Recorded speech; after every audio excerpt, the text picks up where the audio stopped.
Assalamualaikum warahmatullahi wabarakatuh. Perkenalkan, nama saya Ubaidillah, NIM 2286210019, jurusan Pendidikan Pancasila dan Kewarganegaraan. Video ini saya buat untuk memenuhi tugas UAS mata kuliah Pendidikan Inklusi materi tentang tunalaras dan ADHD. Anak tunalaras dan ADHD adalah dua istilah yang digunakan untuk menggambarkan anak-anak yang mengalami gangguan emosi dan sosial, serta kesulitan dalam memusatkan perhatian dan mengendalikan impuls. Berikut beberapa penjelasan singkat tentang konsep dasar kedua kondisi tersebut. Anak tunalaras adalah anak yang menunjukkan perilaku menyimpang yang tidak sesuai dengan norma dan aturan yang berlaku di sekitar, seperti agresif, antisosial, melanggar hukum, atau mengganggu orang lain. Anak tunalaras biasanya terganggu perkembangan emosinya, mengalami konflik dan tekanan batin, serta kecemasan yang berlebihan. Penyebab anak tunalaras biasa bermacam-macam, seperti faktor biologis, psikologis, sosial, budaya, atau lainnya, seperti lingkungan lainnya. ADHD adalah singkatan dari Attention Deficit Hyperactive Disorder, yaitu gangguan neurobiologis yang ditandai dengan ketidakmampuan untuk memusatkan perhatian, hiperaktif, dan impulsif. Anak dengan ADHD sering mengalami kesulitan dalam belajar dan berinteraksi dan beradaptasi dengan lingkungan. Penyebab ADHD belum diketahui secara pasti, tetapi diduga ada faktor genetik, lingkungan, atau komplikasi saat hamil ataupun melahirkan. Kebutuhan belajar anak tunalaras dan ADHD berbeda dengan anak normal, karena mereka memerlukan layanan pendidikan yang sesuai dengan karakteristik dan hambatan mereka. Beberapa hal yang perlu diperhatikan dalam mendidik anak tunalaras dan ADHD ialah diantaranya memberikan perhatian, pengertian, dan dukungan yang positif kepada anak, serta menghindari kritik, hukuman, atau penolakan yang berlebihan. Kemudian, menyediakan lingkungan belajar yang aman, nyaman, kondusif, serta mengatur rutinitas jadwal dan atur yang jelas serta konsisten. Kemudian, menggunakan metode dan media pembelajaran yang bervariasi, menarik, dan sesuai dengan minat, bakat, dan kemampuan anak tersebut. Selanjutnya, melibatkan anak dalam kegiatan yang mengembangkan keterampilan sosial, emosional, dan kognitif, serta memberikan pujian, penghargaan, atau insentif yang tepat. Selanjutnya, bekerja sama dengan orang tua, guru, teman sebaya, dan tenaga profesional lainnya untuk memberikan bantuan dan intervensi yang holistik dan komprehensif. Hak-hak anak untuk kebutuhan khusus ialah hak-hak yang dimiliki oleh anak yang memiliki kelainan fisik, mental, intelektual, sosial, atau emosional yang memerlukan pelayanan, pendidikan, perlindungan khusus agar dapat berkembang secara optimal.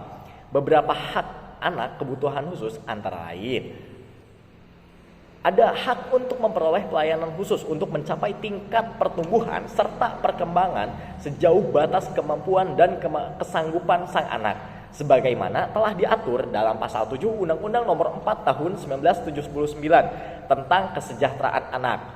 Poin 1, setiap anak berhak mendapat pendidikan dan pengajaran.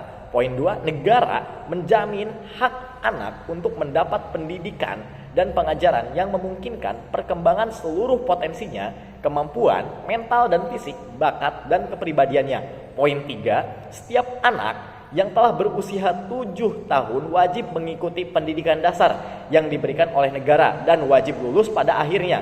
Poin keempat, pendidikan yang diwajibkan pada ayat 3 diberikan dengan menyeluruh dan bersifat secara gratis. Selanjutnya, hak untuk memperoleh pendidikan khusus yang sesuai dengan karakteristik dan hambatan anak sebagaimana telah diatur dalam pasal 5 ayat 2 Undang-Undang Nomor 20 Tahun 2003 tentang Sistem Pendidikan Nasional, Undang-Undang Nomor 20 Tahun 2003 tentang Sistem Pendidikan Nasional adalah landasan hukum bagi pengelolaan pendidikan di Indonesia. Dalam undang-undang ini diatur mengenai dasar, fungsi, dan tujuan sistem pendidikan nasional, serta prinsip penyelenggaraan pendidikan, hak dan kewajiban warga negara, orang tua, masyarakat, dan pemerintah, peserta didik, jalur, jenjang, dan jenis pendidikan, bahasa, pengantar, dan wajib belajar. Beberapa poin penting yang disebutkan dalam Undang-Undang Sisdiknas meliputi pembukaan Undang-Undang Dasar Negara Republik Indonesia tahun 1945, mengamanatkan pemerintah mengusahakan dan menyelenggarakan suatu sistem pendidikan nasional yang meningkatkan. Sistem pendidikan nasional harus mampu menjamin pemerataan kesempatan pendidikan, peningkatan mutu serta relevansi dan efisiensi manajemen pendidikan untuk menghadapi tantangan nasional dan global, sehingga perlu dilakukan pembaharuan pendidikan secara terencana, terarah dan berkesinambungan. Undang-Undang Sisdiknas mengatur prinsip penyelenggaraan pendidikan di Indonesia yang berlaku. Dengan implementasi yang tepat, Undang-Undang Sisdiknas diharapkan dapat meningkatkan kualitas pendidikan di Indonesia dan membantu generasi yang berakhlak mulia serta unggul dalam berbagai aspek. Selanjutnya, ada hak untuk mendapatkan perlindungan khusus dari segala bentuk kekerasan, diskriminasi, eksploitasi, dan penelantaran sebagaimana diatur dalam pasal 71 C Undang-Undang Nomor 35 Tahun 2014 tentang perubahan atas Undang-Undang Nomor 23 Tahun 2002 tentang perlindungan anak.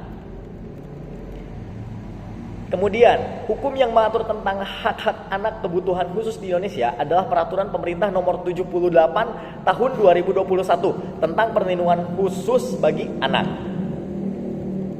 Beberapa poin penting di dalamnya, diantaranya pertama, perlindungan khusus bagi anak bertujuan untuk memberikan jaminan rasa aman bagi anak yang memerlukan dan memberikan layanan yang dibutuhkan anak. Poin kedua, peraturan ini merupakan turunan untuk melaksanakan ketentuan pasal 71C Undang-Undang Nomor 35 Tahun 2014 tentang perlindungan anak.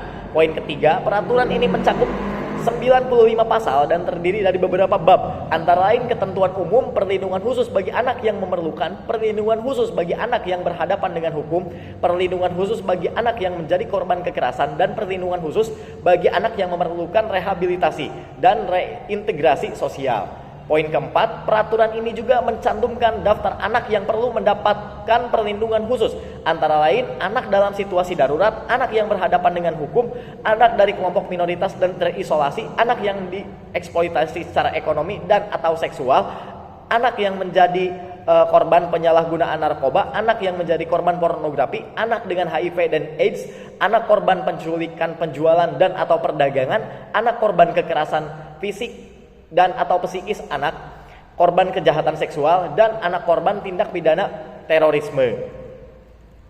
Peraturan ini sebenarnya merupakan affirmative action yang bertujuan untuk menjamin rasa aman melalui pemberian layanan yang dibutuhkan bagi anak yang memerlukan perlindungan khusus, dengan harapan akan adanya meminimalisasi jumlah anak yang memerlukan perlindungan khusus. Peraturan ini juga memperjelas kewenangan pemerintah pusat, pemerintah daerah, dan lembaga lainnya untuk mengambil langkah yang diperlukan dalam rangka mencegah dan penanganan terhadap 15 jenis anak yang memerlukan perlindungan khusus. Selain itu, peraturan ini juga memberikan ruang bagi masyarakat untuk dapat turut serta berpartisipasi dalam memberikan perlindungan khusus bagi anak. Mungkin cukup sekian dari saya, kurang lebihnya mohon dimaafkan. Terima kasih. Wassalamualaikum warahmatullahi wabarakatuh.